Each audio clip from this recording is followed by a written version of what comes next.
Anh kim chan hoa min ít nung ca zuya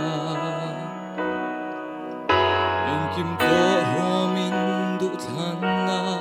ka lan se anh po theng sen la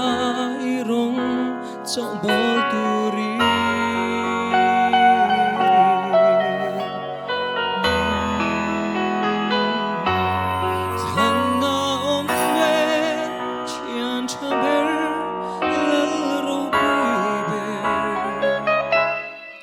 lung chi na reng kan nei lo oi nung zui eng dang zong ai than ngam i lo ni o isu ka thang non sel fo vang che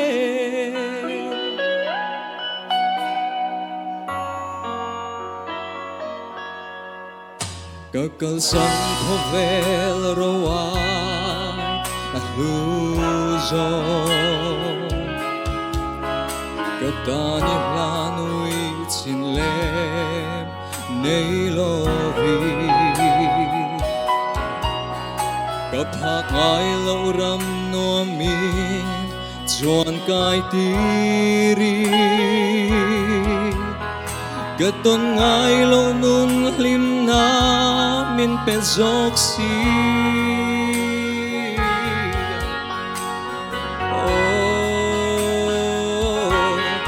than na om ber chian cha ber lal ro pui ber lung chi na reng kan nei lo oi nung zui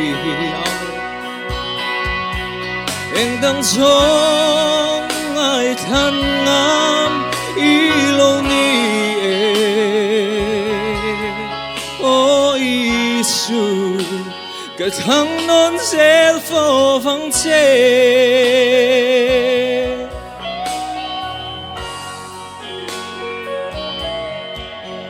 i vô big do sak na min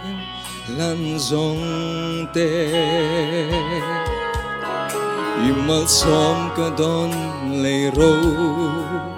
lu zong ne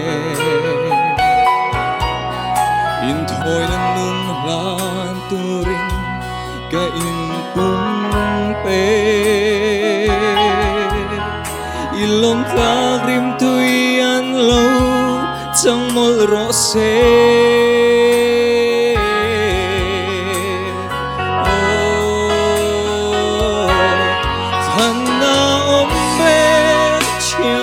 ber lal ro pui ber lung chi na reng kan nei lo oi nung zui eng nang song ai than ngam i lo ni oi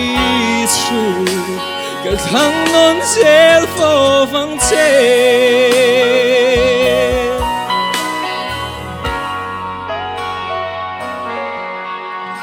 các cơn sóng khó vel ro ai a hư gió các ta như là núi xin lên nay lo vin âm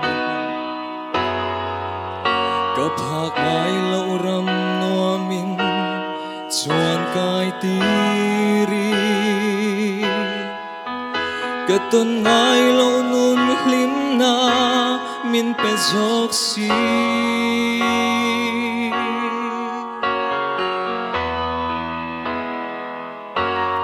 than na om ber chian cha ber